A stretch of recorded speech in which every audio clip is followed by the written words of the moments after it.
सरकार इस योजना में 50% या 70% का बदलाव करके सिर्फ अपनी गलती पर पर्दा डाल रही है। सवाल यह है कि जब एक गाड़ी के चारों टायर पंचर हो तो सिर्फ एक टायर बदलने से गाड़ी नहीं चलेगी, उस गाड़ी को बदलना ही होगा। इस योजना को पूरी तरह रद्द क्यों किया जाना चाहिए? इसके चार सबसे बड़े कारण है।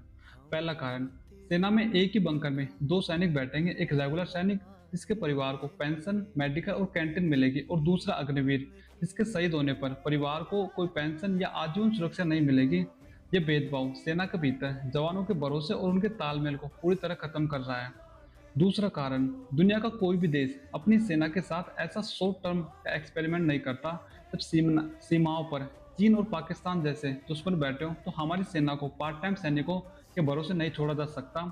सेना कोई कॉरपोरेट कंपनी नहीं या कॉन्ट्रैक्ट पर काम हो, ये देश की संप्रभुता का सवाल है। तीसरा कारण, हमारे देश का ग्रामीण युवा सेना में सिर्फ नौकरी के लिए नहीं जाता, वो सम्मान, देश सेवा और अपने परिवार की सामाजिक सुरक्षा के लिए जाता है। 4 साल की अस्थायी नौकरी देकर सरकार ने युवाओं के उस जज्बे और आत्मसम्मान को चोट पहुंचाई है।